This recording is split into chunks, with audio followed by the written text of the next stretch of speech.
I'm a housewife. My name is Ellen Jones. That Tuesday in July started out just like any other day the past few months. There was no warning it was to be the most terrifying day of my life. I remember thinking how tired I felt. Even the housework seemed drudgery and so meaningless with George confined to his bed. No one to see or care even. And then I got scared because I knew I was beginning to feel sorry for myself. George was the one who was ill, and he needed all of my thoughts and attention, and above all, my cheerfulness.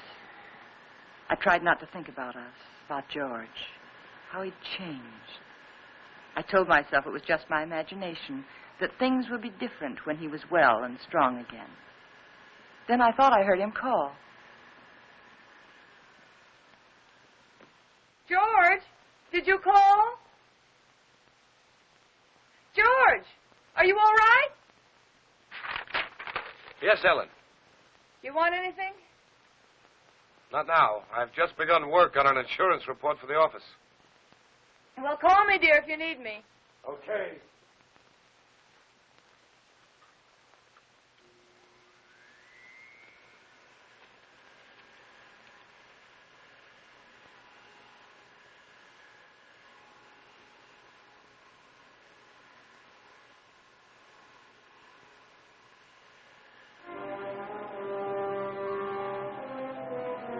Somehow I had an odd feeling.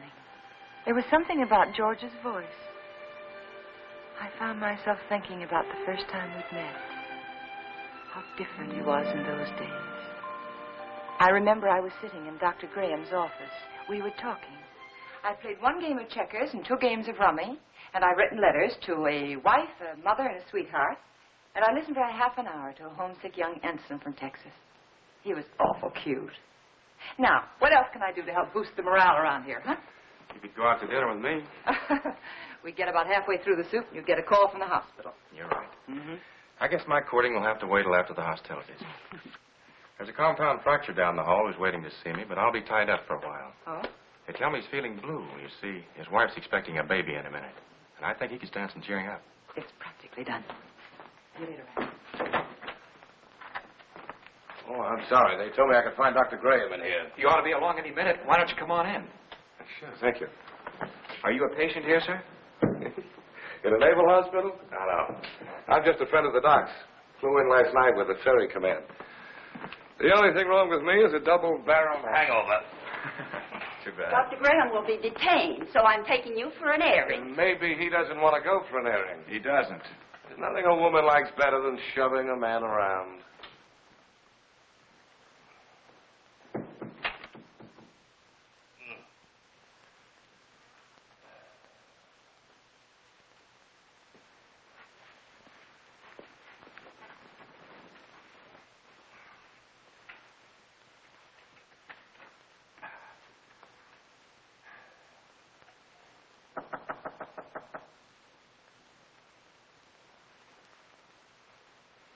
Hello. Hey. Who are you? I'm Ellen Brown. Doesn't suit you at all. It's much too plain. Oh, I'm sorry. I'd tell my parents about it, but they're still back in Kansas City. Now, what can I do for you, young man? I can think of a lot of things. Oh? Well, shall we begin with a game of cards? Uh-uh. Well, I could read the newspaper to you. I could write a letter for you. I know. I'll sit right here and you can tell me all about that wonderful baby you're expecting. The baby you're expecting. Does Ripley know about this? I beg your pardon? Skip it. Which is your bad leg? Well, neither one of them's working very well today. Oh, my head. Is your head bothering you? Terribly. Both of them. Would you like me to rub it for you? You couldn't think of anything nicer. Good. There. Now relax. Oh, close your eyes. Now just think of something pleasant. Pretty soon you'll be going home to your wife. Won't that be wonderful? Think what she looks like. How pretty she is. Lovely. Beautiful blue eyes, short nose, soft brown hair, and lovely, kissable lips. Well, there's nothing wrong with your morale, young man. I'll recommend to the doctor that you be sent home to your wife immediately. Hey, wait a minute. You're all dressed. Naturally. Well, George. Hello, Ranny. Son of a gun. What are you doing here? Enjoying myself immensely? his leg isn't even broken. No. No, it Hey, isn't. Doc, what kind of nurses do you have around here anyway? Hey, what goes on here, Ellen? But when I came in here, he was lying there all covered up, and he let me make an absolute idiot of myself. Rubbing his head. Both of them. Best cure in the world for a hangover. Ellen, this is George Jones, an old and untrustworthy friend of mine. Now, remember, I saw her first. George Jones. The name suits you perfectly, completely undistinguished. I wouldn't say that, honey. Someday you may wind up wearing it. Wait. Shall we go? She's cute. It was pretty depressing having a medical student for a roommate. Oh? He was always dissecting something, including me. You got to know what's going on inside if you expect to understand the outside. Yeah. Excuse me, sir, but you're wanted at the hospital. There's an emergency. Oh, Ran, I'm sorry. So am I. Well, back to the salt mines. See you folks later. Not if I can help it. I intend to keep you to myself for the rest of the afternoon. Oh? And for the next 2 weeks. Oh. When a lonely prospector strikes gold, he doesn't yell for his friends. He stakes a claim. How about some lunch? Yes, I'd love it. I don't like to make love on an empty stomach. No, neither do I. Especially to a perfect stranger. My Ellen, wherever did you get the idea that I was perfect? Oh, you. Would you like to switch boxes like we did when we were kids? Naturally. Oh, brother. Fried chicken, potato salad, tomatoes, cookies. Oh. Day rations, canned ham, powdered milk, chewing gum, and 4 cigarettes. Coffee. Honestly, is that the best you could do? That's the best I could do with no ration card. Oh. Now, if we were to combine forces, pool our resources, I think we might do very well together.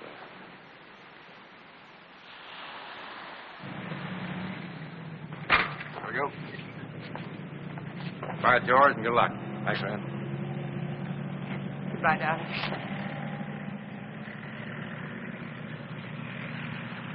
Take care of yourself. I'll be back, honey. Remember that. I'll be back. Of course. Of course. And I'll never let you go.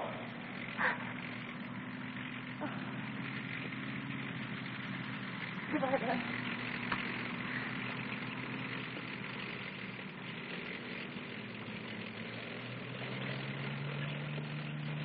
Quite a guy.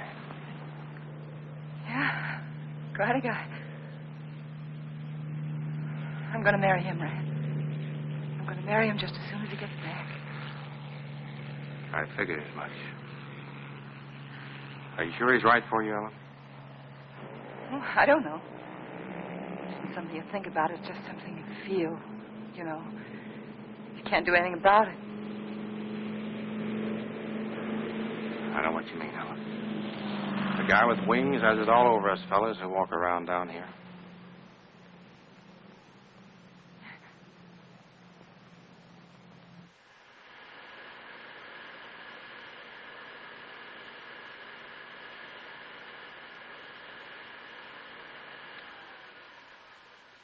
I'm coming up now, dear. Do you want me to bring you anything? No.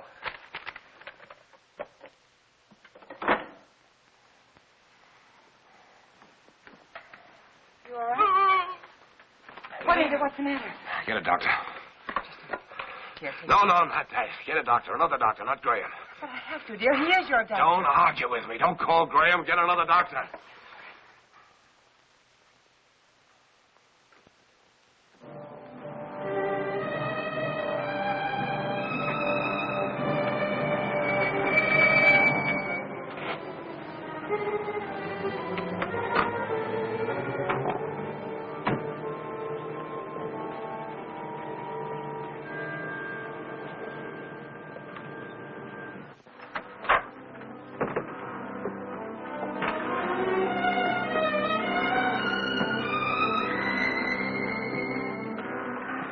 You brought the medicine, but I made him take it. Good girl.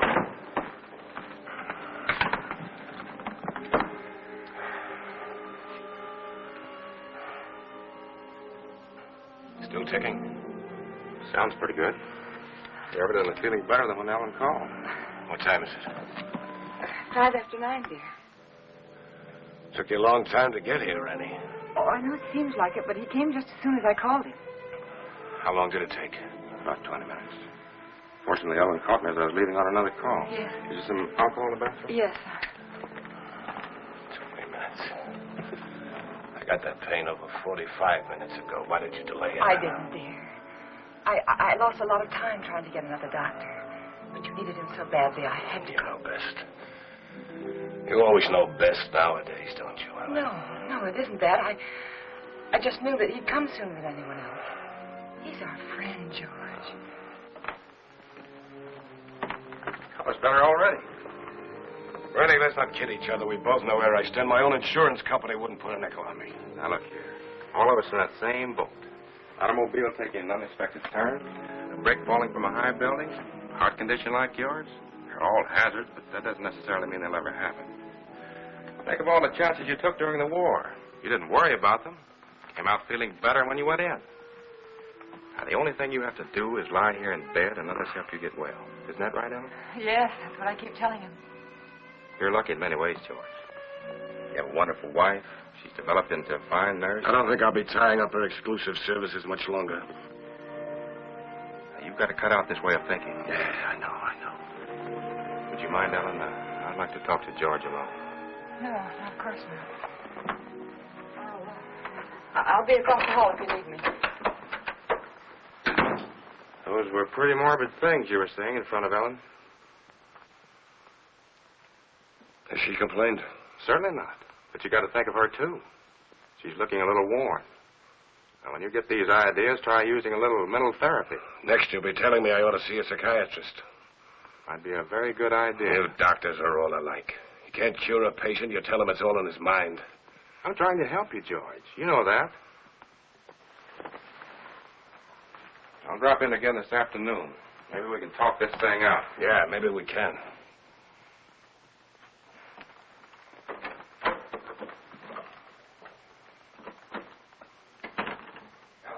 Yes? Come downstairs now. I want to talk to you.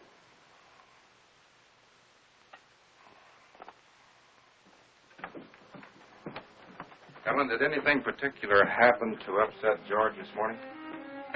No, not that I know of. Why, do you think he's worse? Frankly, I don't like his mental state.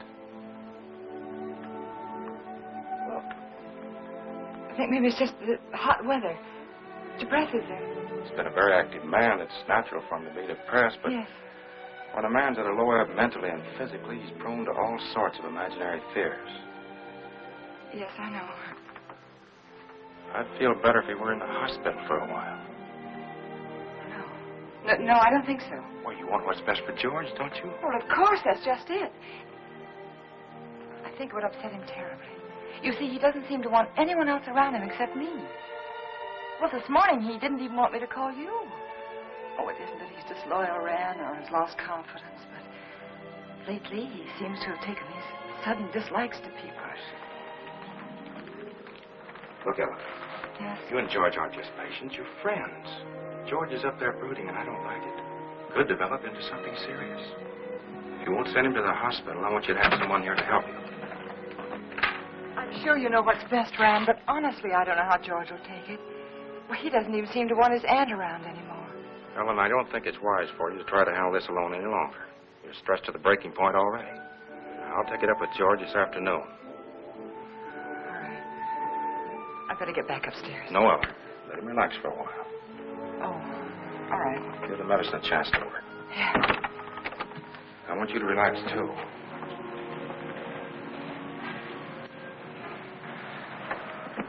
Remember now, you could call me anytime you need me, even if you just think you need me. Oh, thanks. I don't know what I'd do sometimes if I didn't remember that. Goodbye. Goodbye. You're doing fine. Thanks.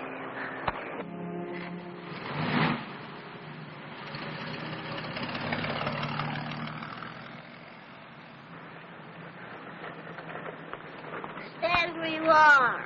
Don't move. Oh, you frightened me. Did I? Yeah. Say, what are you all dressed up for?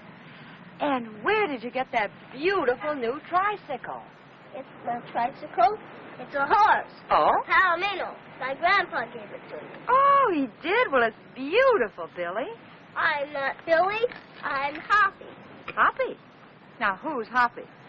Don't you know who Hoppy is? No, I'm afraid I Don't don't. you have television? What? Don't you have television? No. Want to see mine? Sure. Look inside. Well, look at that. See? Hoppy's there, too. Just like in a real television. Why, of course, I know him. That's Hopalong Cassidy. Uh-huh. Well, saved many people today, Hoppy? Oh, 60 or 100. Don't try any tricks now. Oh, I wouldn't think of it. Do you have any cookies? No, I haven't. See, the grocerman hasn't come yet, but I will have later. You know what I do with the bad men? No, what do you do? I dynamite them into little pieces. Shot them, put them in jail. Oh, I don't think the real Hoppy would treat even bad men that way. Well, really what I did was wrestle them, tie them up, throw them in jail. Well, that sounds like a lot more work, and more dangerous, too. Had to take care of you, didn't I? Yeah, you sure did. Can I come in? Oh, well, honey, I'm sorry. I'm afraid not. My husband isn't feeling very well today. See? I won't make any noise. If I was eating cookies, I couldn't even talk. No, you couldn't. Well, I'll tell you what you do. After the groceryman comes, that'll be around 12 o'clock, see? You come to the back door very quietly, and I'll have some cookies for you. Okay? Okay. I'll ride my horse up and down and see that no bad people make any noise. Because I'm your friend, aren't I? That's right, Hoppy. You're my friend. Choo-choo. I'm an engine. I'm going to beat that car at the crossing. Choo-choo. Choo-choo. Choo-choo. Choo-choo.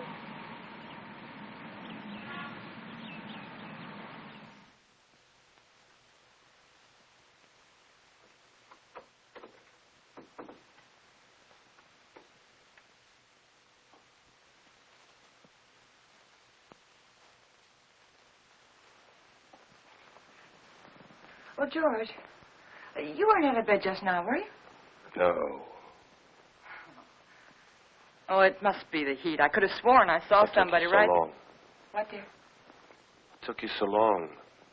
Sorry, dear. I was talking to Billy. I should say Hoppy. Let me change your coat. You know, he's the little boy I told you about who just moved into the neighborhood.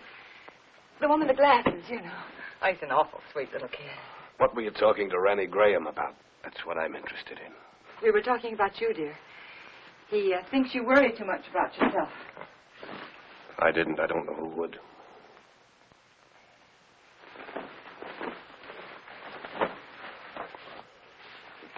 George, ever since you got out of bed yesterday to see if you could walk, I've had it on my mind. I want you to promise me not to get out of bed again while I'm out of the room. All right, Ellen. Did you call the druggist about getting the heart prescription filled? Yes, dear. He said he'd send it up later in the day. But there's enough there if we need it before. Did you tell him I'd spilled it? No, I didn't. Do you feel well enough for the paper? Yeah. Editorial page? No, just the front page is all right, thank you. Here you are, dear. You look tired, Ellen. Oh, I'm not. Just that it's so hot today. What are you thinking about, Ellen? Well, you know, I was just thinking that everything in our lives, every breath, every thought has been for ourselves. I don't think people can do that and be happy. Do you? You're getting a little confused, darling. It was me that Rennie Graham told to change my way of thinking. Oh, no. I mean, it was my fault, too. I just wasn't strong enough to help you. But we could change all that now. Ellen. Could make all the difference in the world, George. Come here, Ellen. Yes? What's the first thing you do? When? When I'm out of this bed again, away from the house? Just be so grateful that you're well. I think I'd try to do something to somebody. I mean you. For your own self. Oh. I'd like children. Yeah. Yes. And then I'd like a garden. A real garden. Like the woman next door has. And I'd find out about flowers and things, and I'd compare notes with every other woman on the block. So you'd have a garden and children, huh? Oh, isn't it good to plan again? Kind of gives you something to hold on to, doesn't it? Oh, my, it takes a long time for things to sink in, doesn't it? But you always said that, George. You always said make a plan for everything and then stick to it. All right, our plan now is for you to get well. And then afterwards... You must think I'm very stupid. Stupid? Don't you think I know you're in love with him? In love with whom? Graham. Well, that's the silliest thing I ever heard of you. You're not as subtle as you think you are, Ellen. It's quite obvious. First, I thought it was just an infatuation, but now I realize it's more serious. Serious to the point where my life is more in danger from your heart than mine. George, what are you talking about? I almost feel sorry for you, Ellen. He overrated you, Ellen, just as he underrated me. You haven't the courage or the intelligence he thinks you have. Please don't talk like... Do you suppose I don't know he told you to rake over these old coals this morning? No, dear, he didn't. Convinced me I was a failure by making me impossible promises. I know something about my own sickness. I know what happens to a man when you take away his self-respect. George, I know what happens when you constantly upset. George, this is wrong. I know it is. Please don't upset yourself anymore. Please. That's what he told you to do, isn't it? Did he No. also tell you to delay getting help to me like you did this morning? How could you do that, Ellen? How could you take a man of second-rate intelligence George, like dear, that? we'll do anything you say. I'll get another You doctor didn't know right what you were away. letting yourself in for, did you, Ellen? Please don't talk anymore.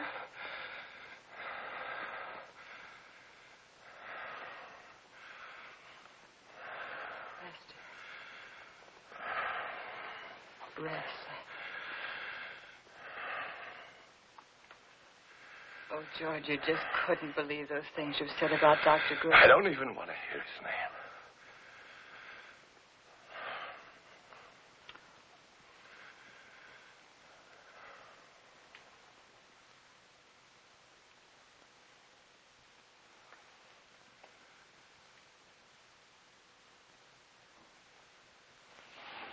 Leave it halfway up, Ellen.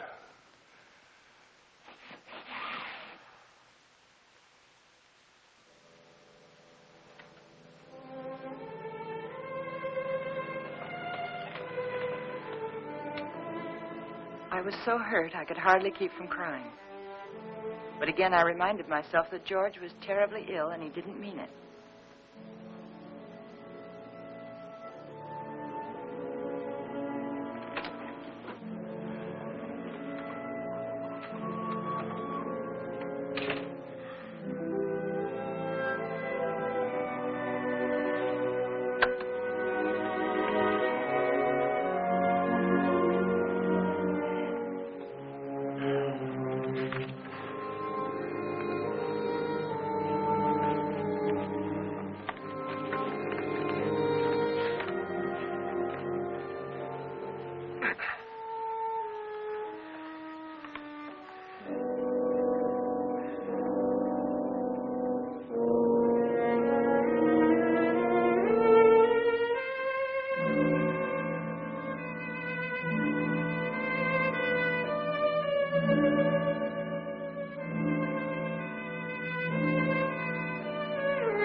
I knew I had to keep doing something, anything.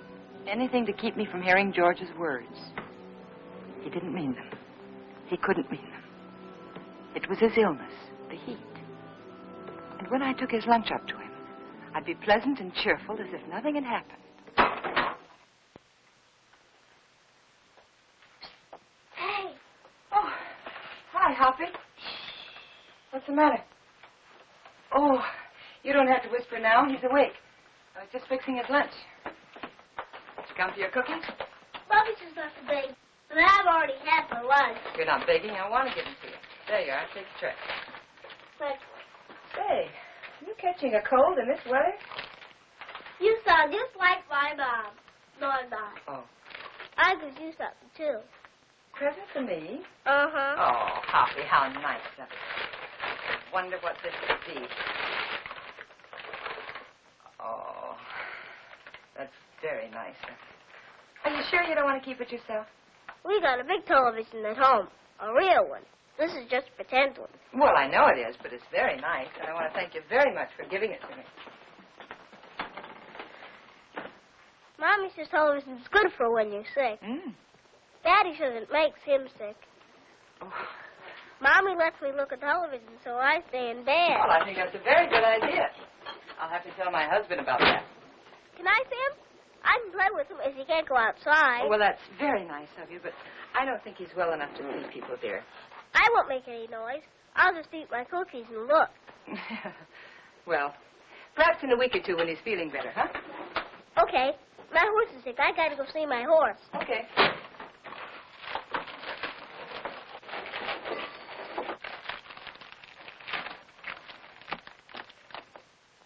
Can I take some cookies for my horse? Oh, by all means, take as many as you like. I'll go see my horse now. All right. Say, honey, are you sure you don't want to take that television set with you? The man can use it, but tell him not to break it, because I gotta use it later. Well, all right, I'll tell him. And thank you again, Hoppy. Bye. Bye. I always felt better after talking with Hoppy.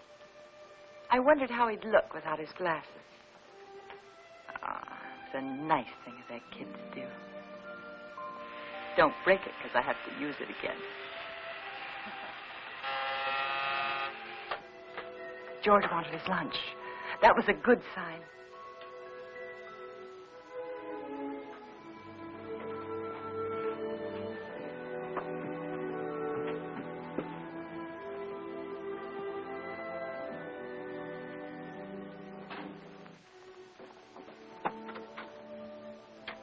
Hungry? Yes, as a matter of fact, I am. Good. Feeling much better. Hoppy sent you a present. Television set. And he says not to break it because he has to use it later. You two are getting to be great pals, aren't you? Oh, yes, he's a darling little kid. He's so eager to please. Oh, honey, not now. All right. But at least you're going to have clean hands and face before you eat. Well, then, has the postman come yet? What'd you say, dear? Postman, has he come yet? Oh, no. No, he's very late today. Guess it must be the heat. Give him this letter when he comes, please. Dear, I thought you were resting. With the rest in the way. A relief to get that written. New insurance law affects the Emerson estate. I've got to check on it. All right, dear, all right. I'll meet him at the gate. Sorry. How's that? Good. Sure.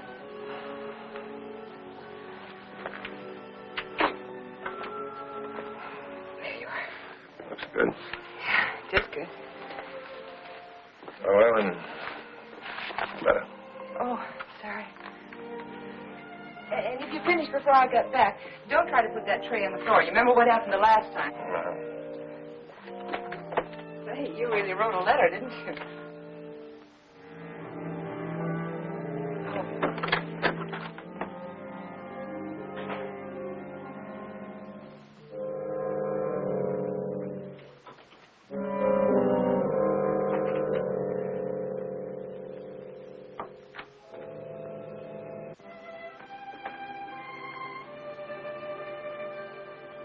I wanted to stop a minute and chat with neighbors, but I knew George wouldn't like it. He didn't believe in neighbors. And then I saw the postman.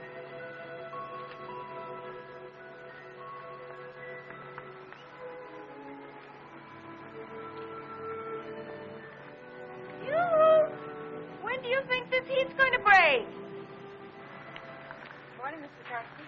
Oh, good morning, Mrs. Jones. Certainly is hot, isn't it? Oh, it sure is, especially with this mailbag. Looks heavy, all right. Now, if I'm all in now, I wonder what I'm going to be like this afternoon. Well, I guess I'll live. Yeah. Everything's so high, I've got to keep my nose to the grindstone. Got a pension plan. Did I tell you about it? Yes, you did. Well, you got to follow it to a T. Every penny counts. Yes. You know, my wife doesn't understand that. She says I'm an old penny pincher. No. But I told her that... Mr. Carson, would you take this letter for me, please? Thanks. I'll swear I bring in more mail than I take out. Well, I'm sorry. I'd run up to the mailbox with it myself, but I don't like to leave the house so long with my husband being ill and all, you know. No one ever figures how it slows me up lugging everybody's mail around this awful heat. Sorry. My feet are throbbing. Your feet ever... Yeah, I know just what you mean. You know, I ought to be way out in Pine Avenue and Merritt Street by noon. With the way I'm going, I won't be out there till 1 o'clock. Or with everybody giving me mail to take back. Is that mail for me? Huh? That mail, is it mine? Oh, yes. Excuse me. Thank you. It's all right. It's that retirement plan that keeps me going. Yeah, I'll bet it is. Well, thanks again, Mr. Garcia. You're welcome. Well, glad to see your husband's well enough to be up, Mrs. Jones. Goodbye. I wish I could lie down for a while.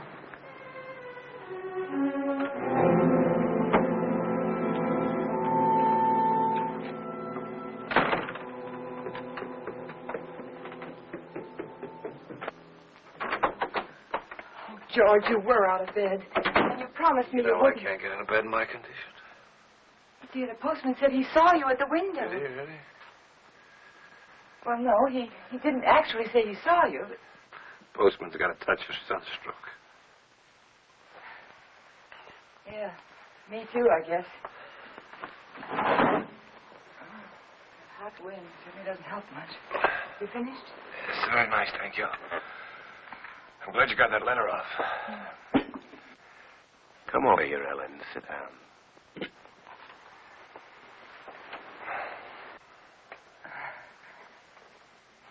Would you like your Aunt Clara to come up and visit for a little while today? It's pretty hot for the old gal. Oh, she'd love it if you asked for her. You're the apple of her eye, you know. I always was. You know, Aunt Clara gave me a toy when I was a kid. A toy I was crazy about.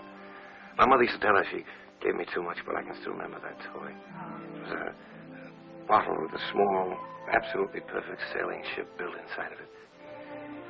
You know, I was so crazy about that toy, I wouldn't let anybody touch it. Oh? Not even my mother. One day I was making a garden, making a garden in the backyard. A neighbor boy came running out of my house with my ship in his hand. Somehow I got it away from him without breaking it. I don't know what I said to him, but he looked awfully scared and white. And suddenly I was frightened, too, thinking he might have broken it, the ship, I mean. I picked up the little rake I'd been playing with and began hitting him with it. And when his face had been so white, it was all blood. I think I might have killed him if Mother hadn't come out. She took him into the house, into the bathroom, washed his face. They were both so excited that I felt safe. I had my little ship again. When the neighbor boy stopped crying, Mother turned to me and she said, "Give it to him." She sounded so strange and quiet, I knew I had to. He held out his hand. I could see he hadn't learned anything, so I handed him the ship. But just as he was about to take it, I let it drop on the tile floor and I stepped on it. You'd never have known what it was, but somehow or other it was mine. Mine more than it had ever been before. I remembered every little perfect thing about that ship. But to them it was just a mess of broken glass and matchsticks on the bathroom floor. Ellen, you know who that neighbor boy looked like? You're very much like Graham. Your Dr. Graham was going to find himself in exactly the same position as that little boy. But we're not going to have him here again. But that doesn't change the fact that you're wrong about him. He's been wonderful to you, so thoughtful and given you so much time. Maybe that's because he's a bachelor, huh? No home life. He's been a good friend to us.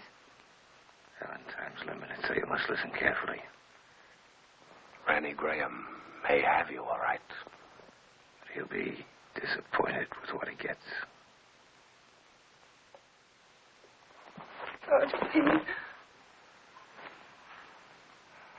George, I can't let you talk this way anymore.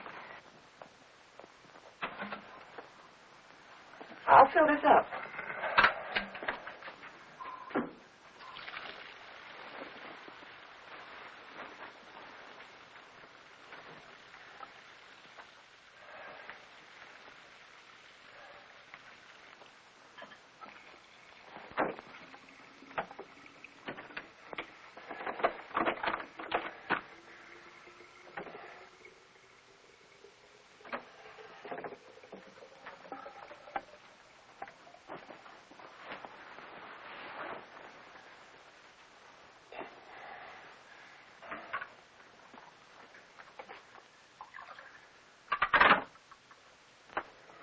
be downstairs if you want me. You'd better wait, Ellen. I've written the district attorney asking him to make a complete investigation if anything happens to me today before he can get help to me. Why do you torture yourself like this? Why do you imagine things that don't exist? That letter exists. It proves you're trying to kill me.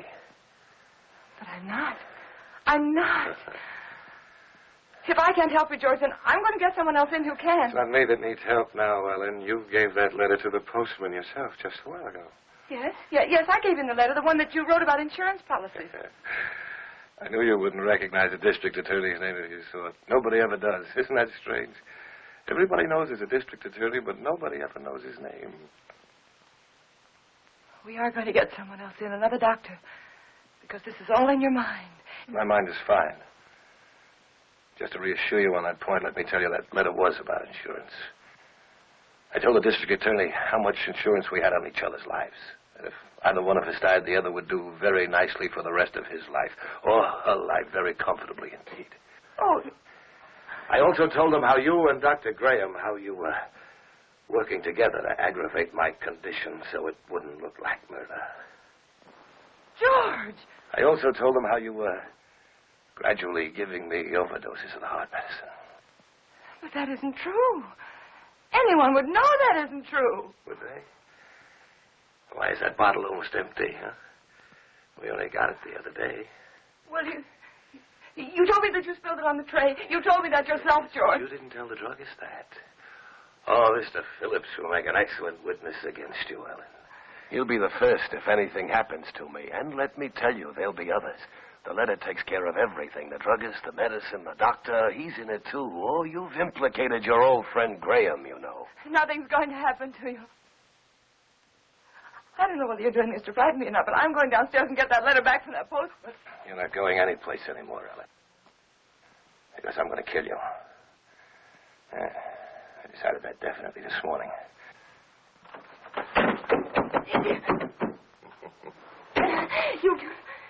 You couldn't mean this, George. You couldn't.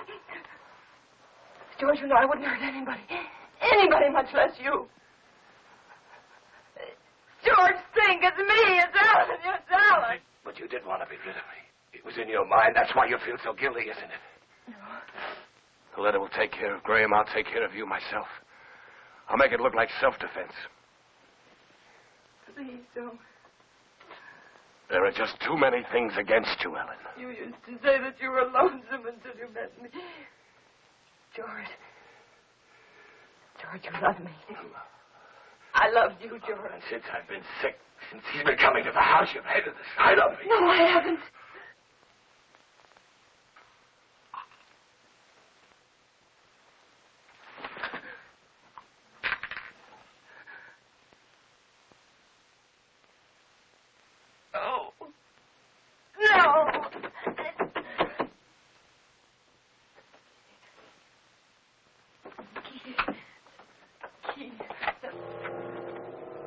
It was one of those awful dreams. The kind I used to have when George was overseas. That man lying there was George, my husband. He was dead. He died trying to kill me.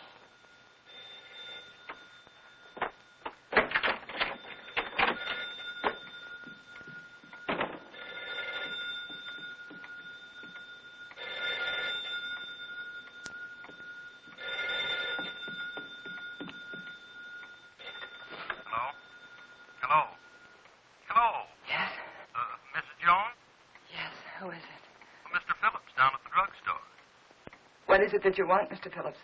Well, it's about that heart medicine you want refilled. Yes? Can't refill it without another prescription. I see.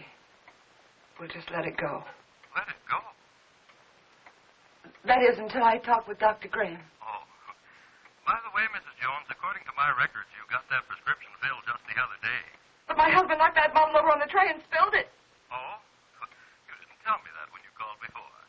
But that's what happened. I promise you that's what happened, Mr. Phillips. All right, Mrs. Jones.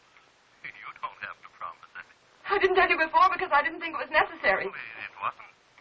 Look here, Mrs. Jones, I didn't... George said that Mr. Phillips would be a witness against me. A witness. You got that prescription filled. I warned you, that's all. I'll see that you get another prescription. Yes, you just get in touch with Dr. Graham. Oh, why didn't I tell him about George?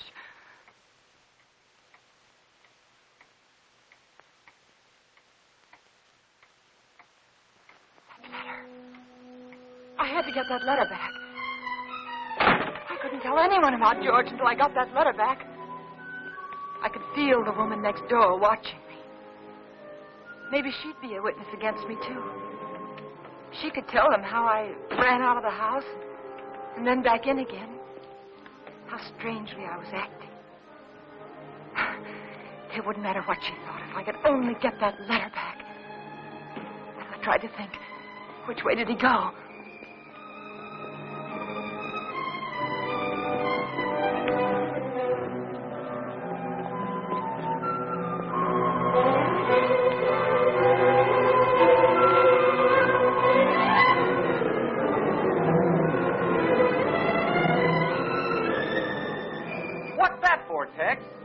Who knows?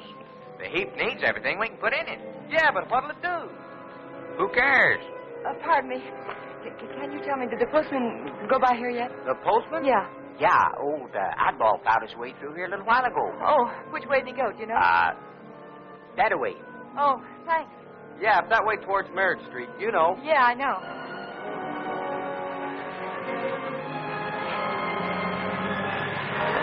Oh, I'm sorry.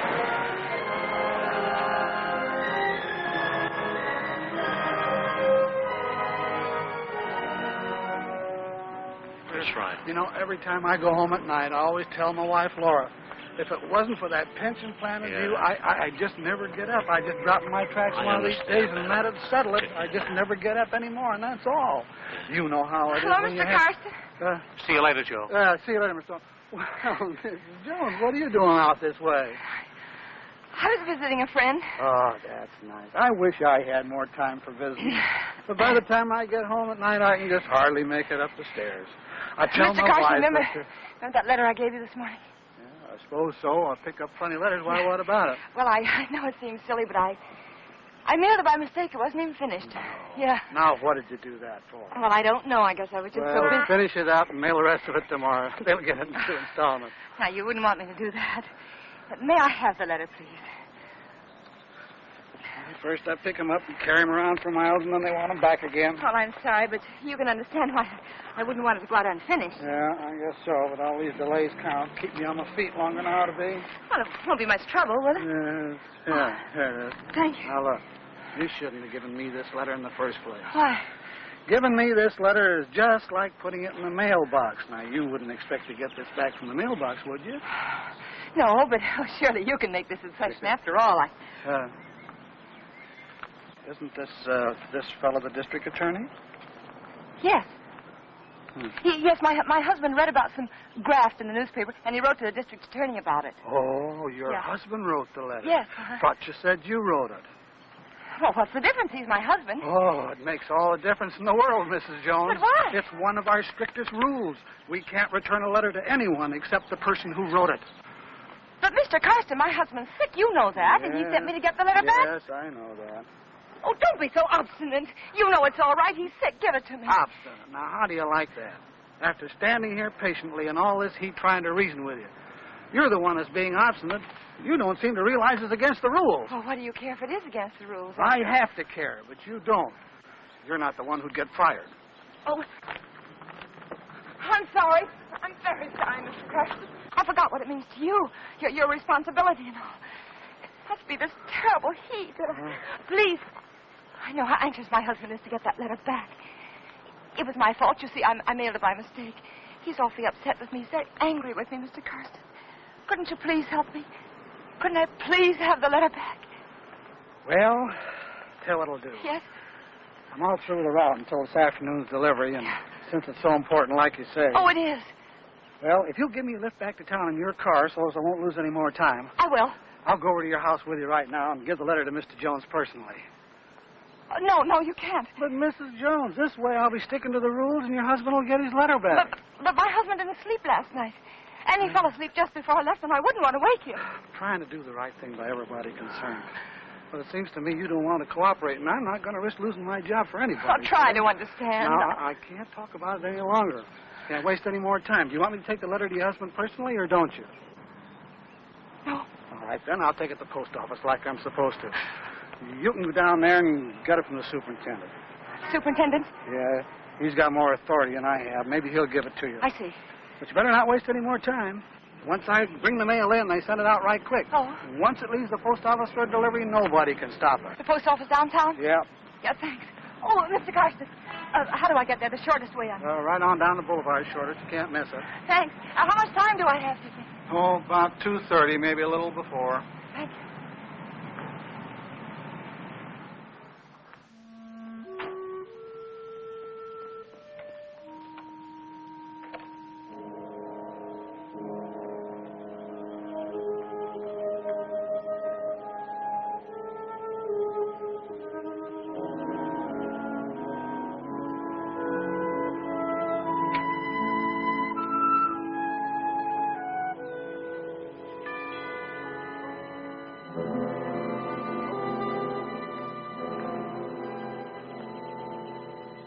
Ellen?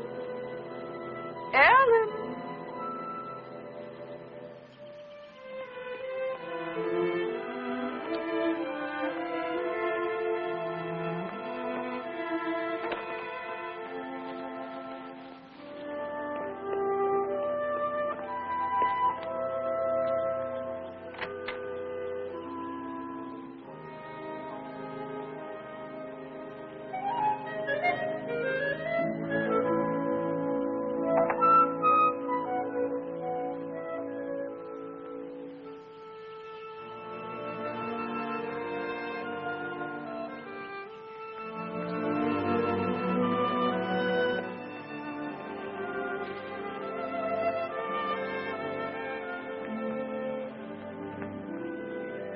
Pardon me. Yes? Have you seen Mrs. Jones this morning? Yes, she went out about half hour ago. Went out? Yes? But what about George? Mr. Jones. She hasn't gone off and left him alone, has she? Well, my husband's sick, you know. So I've heard. Of course, I never really met them, though I haven't lived here long. I can't imagine her going off like that. I'm Mr. Jones's aunt. I made him some jellied consomme. I packed it in ice. It's melting. I never dreamt I wouldn't get in. I could tell you where the key is. The key? Perhaps you'll think it's nosy, but I happened to see her when she locked the door.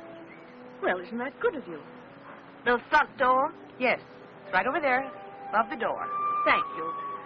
I don't know how you stand in the sun without a hat on. I dry up like a flea.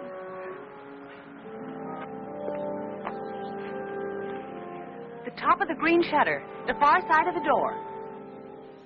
I found it. If there's anything I can do for you, just call me. You're very kind. Thank you.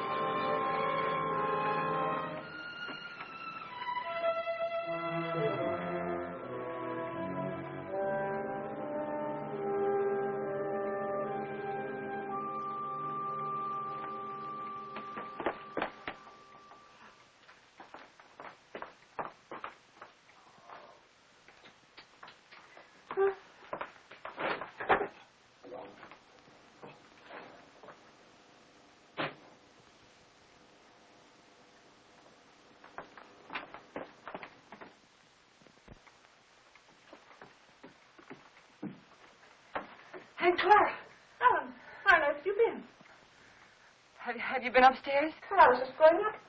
Why are you so out of breath? Why, I've been running and... Running in all this heat, you should have more sense.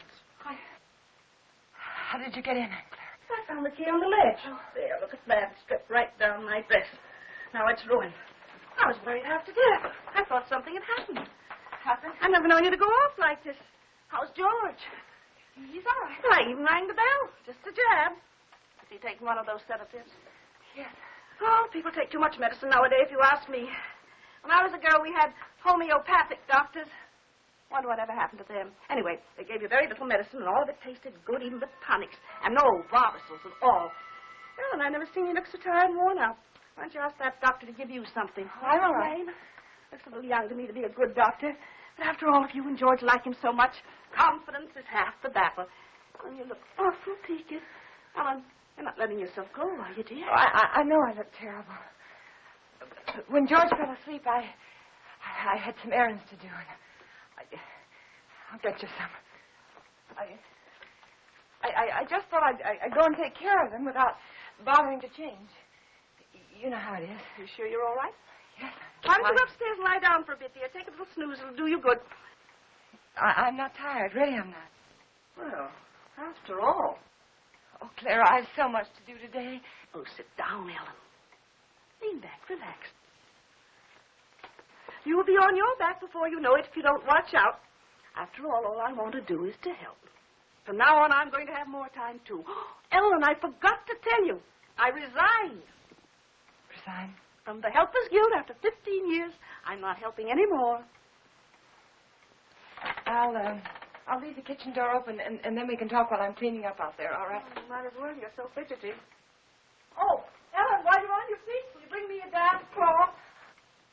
For 15 years, I was in that guild. And for the past 5, I was treasurer. And for the last 3, they were promising me the presidency. So what happens? Last Tuesday, they let Cole Comstock. You know, Zachary's brother's wife. Well, I was furious. Zachary said I was hasty. But after 15 years, you know, I've never known a small woman yet who wasn't always boasting about her little hands and tiny feet and trying to run everything. The best I can do. You think I was right? 15 years, after all. Zachary was upset. He says I need lots of outside activity, lots. And I agree. That's all. Like she hasn't got a reflection of gold in her bonnet. I thought if she didn't stop, I'd scream. He's playing a late game because of me. I always tell him he plays too much at his age, but that's just one of the worries of being married to an older man. Oh, Alan, why don't you have some of that jellied consomme? At least it was jellied when I left home. Tried. It's tasty, and it's full of vitamins. I'd like someone to enjoy.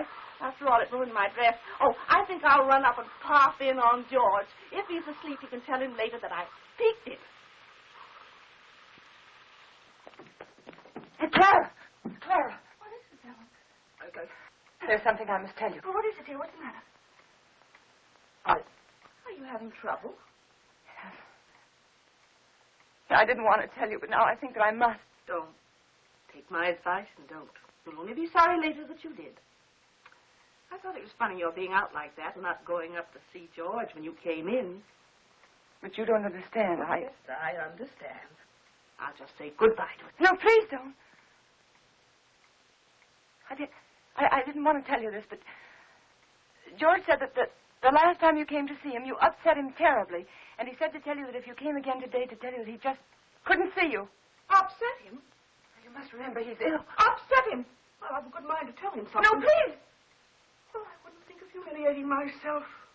He knew I was here all the time. Well, he's rude, mean, and selfish before he was sick, and he's rude, mean, and selfish since he's been sick. I'm sorry I had to tell you this. Well, I thought when I first met you, you'd do something for him, change him somehow. But I must say he hasn't changed at all. He's worse, if anything. And Ellen, you can tell George for me that a man wrapped up in himself makes a very small package. I wondered how much time I had. She was right. I must look awful. I had to fix myself up before I could go to the post office. I had to go in there. I was terrified, but I knew I had to.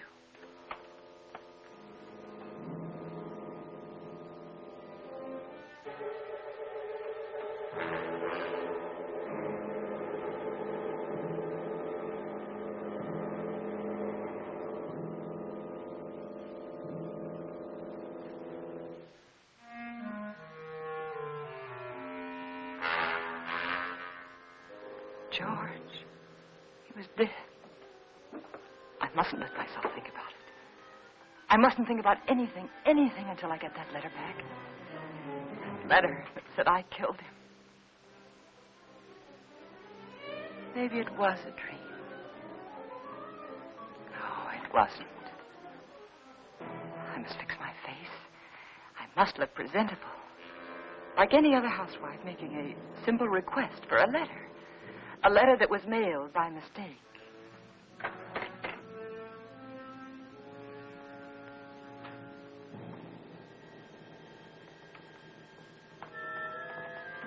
The gun.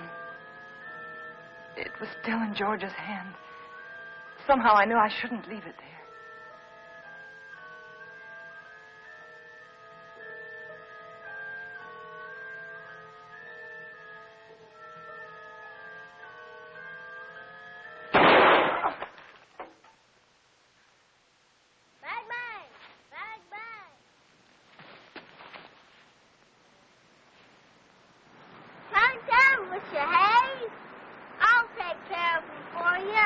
It's all right, Hoppy. It was the radio. I just turned it off. Need any help? No, everything's all right. I see it. Bang, bang! Bang, bang! Hi, gotcha. I prayed that no one else had heard that shot.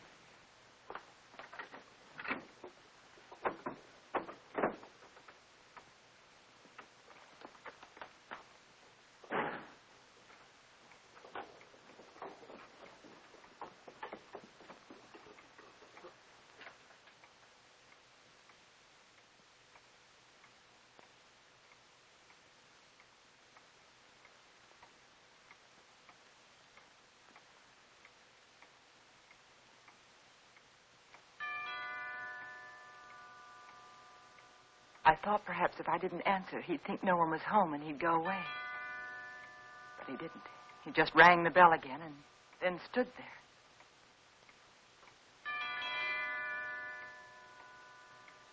Then I knew I had to get rid of him.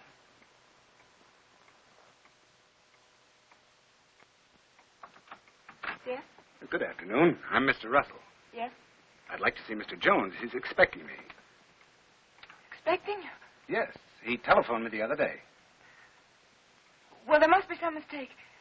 My husband is not well.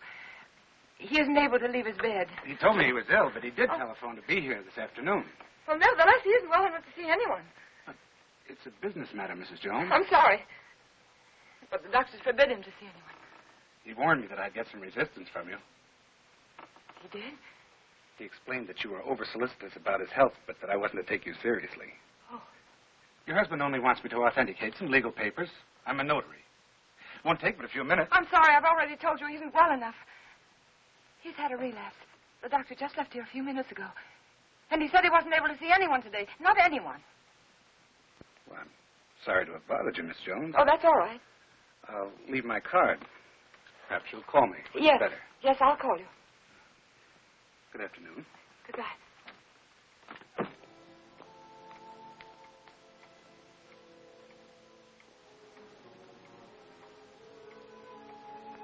Could he be another witness? Couldn't think what I'd said to him. Oh, I'd have to be more careful.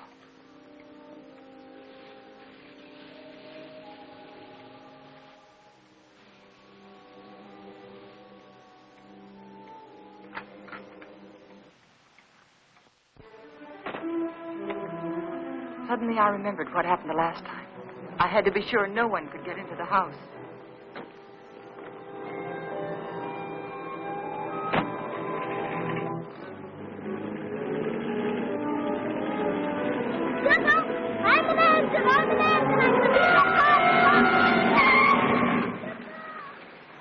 Hi. We to the crossing, didn't I? Billy. Where are you going? Are you all right?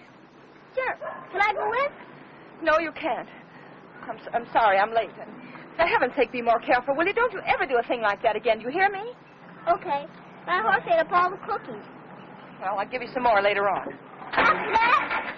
Yes, after nap. Now, you stay right there in that driveway until I get out. You understand? Okay.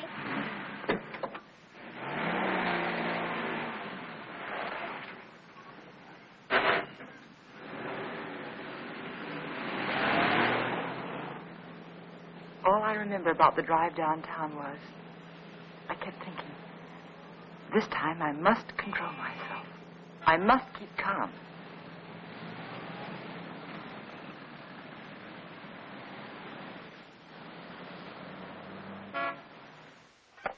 We caught it in plenty of time, Mrs. Jones. It was brought in just a little while ago. Wasn't even processed yet. Then I can have it now? Of course. Heaven. I'm glad we caught it in time for you. My husband will be so pleased to have it back. I'll give you one of our regular forms here. And... Form? Yes, one of these. Oh. You mean I can't take the letter with me now? Just take the form home to Mr. Jones, have him fill it out, and when you bring it back, I'll have the letter right here, and I'll give it to you. But why is that necessary? Just regulations. Oh. Among other things, it'll give me a chance to compare Mr. Jones's handwriting with the writing on the envelope. Well, I can assure you it's my husband's handwriting. Yes, I'm sure, yes. Yes. But I must have one of those forms for my records. Oh. But my husband's been very ill, and everything bothers him so. And if I don't have this letter for him when I go home, he'll be awfully upset. Why should he? Well, you see, I'm afraid that he said a lot of very strong things, and he regrets them now. You can explain to him that it won't be delivered.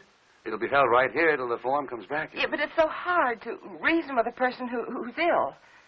Well, you know how it is. They exaggerate the importance of everything. And what with his heart condition, I wouldn't want to take a chance. Really, I must have the letter for him when I go home now. I must. Mrs. Jones, I think I can take a chance. I'll let you fill out the form for your husband. Oh, that's very nice. On one condition. I, of course, must make sure the contents of the letter. What do you mean? It'll be strictly confidential, but, of course, the letter must be opened and read. Open the letter? Yes, to make sure that it is the letter to the district attorney, as you say. No, you can't. I beg your pardon. I won't have anyone prying into my husband's mail. Prying? I want that letter back, you understand? Unopened.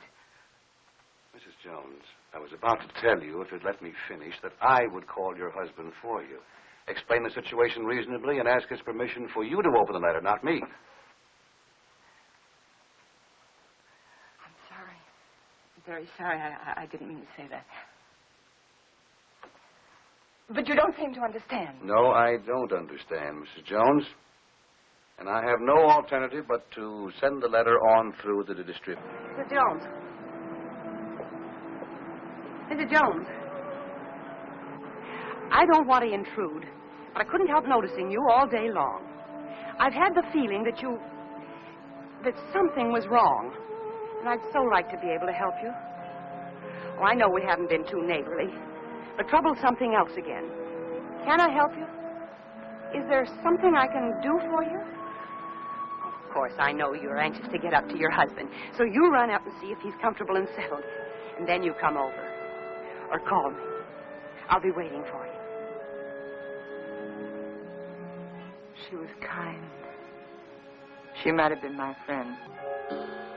And then I remembered Rand. He said he was going to stop in again to see George.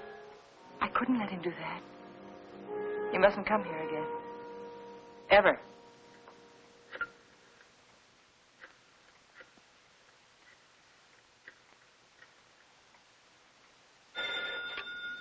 Dr. Graham's office.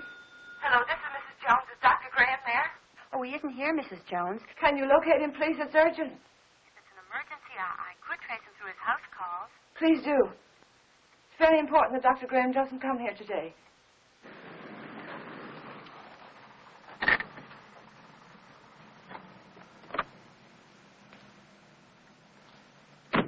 Now, I hope you understand. Of course. I'll do my best. Goodbye. Bye.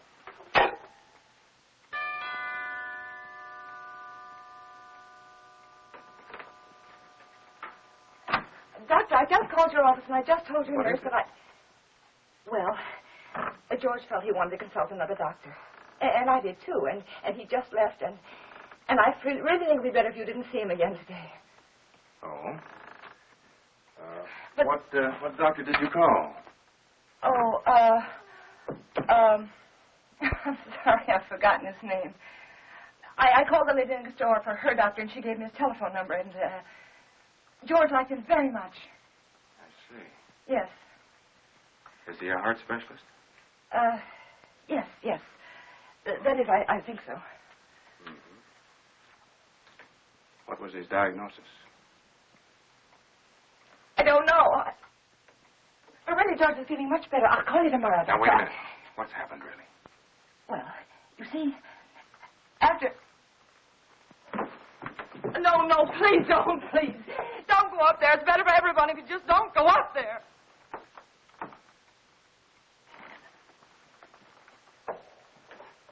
Helen. It... Is he dead? Yes. He had a gun. He tried to kill me, but before I could shoot, he... Take it easy, Helen. Take it easy.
And so I took the gun out of his hand, and I hid it. I had to. It looked as though he died protecting himself from me. All right, Helen, but why didn't you want me here? I don't know how to tell you. That letter said that we planned his death together. That you told me to aggravate his condition, to give him overdoses of his heart medicine. And if they come here and find you here, they'll think it's true, just like George said. Helen, his mind was going. I tried to tell you this morning. He wasn't responsible. They won't believe me. How could they? I did everything wrong. Everything, just like he said I would. The druggist, and then the postman, and then the superintendent. And I even lied to his aunt. They'll all think I was guilty, all of them. You're not guilty, Helen. Remember that. Well, I know. The police will be here any minute now. You better go. You better go right now. Helen, where are you going? I don't know. There's no sense in running away now. Go to the door. Helen. Go to the door.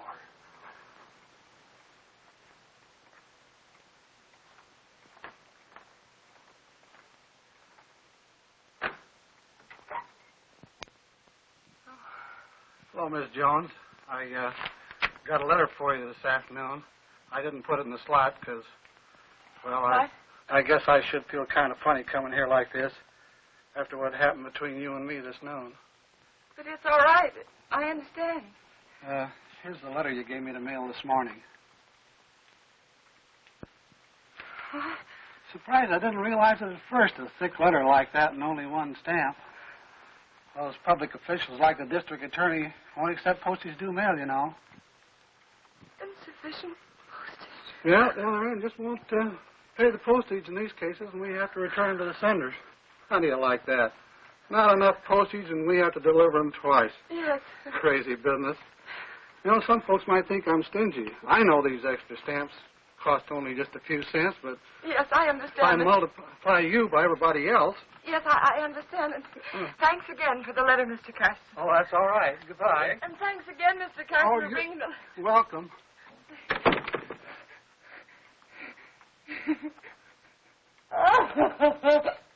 Oh, it's so funny. It's so funny. Go ahead. It'll do you good.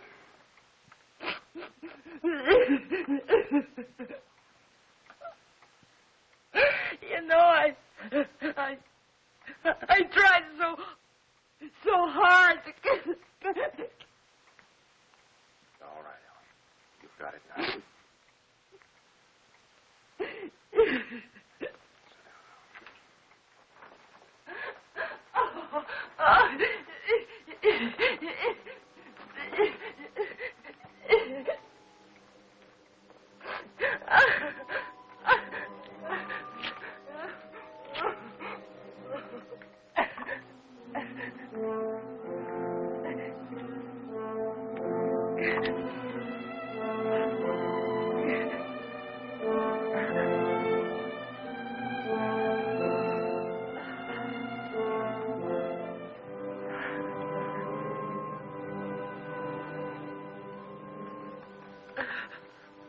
then I knew what people meant when they said their heart was broken. All that was left of George and me and our marriage was that little pile of ashes. I knew that somewhere, somehow, I'd have to begin to live again. But right then, all I could do was pray to lose that one day. That one terrifying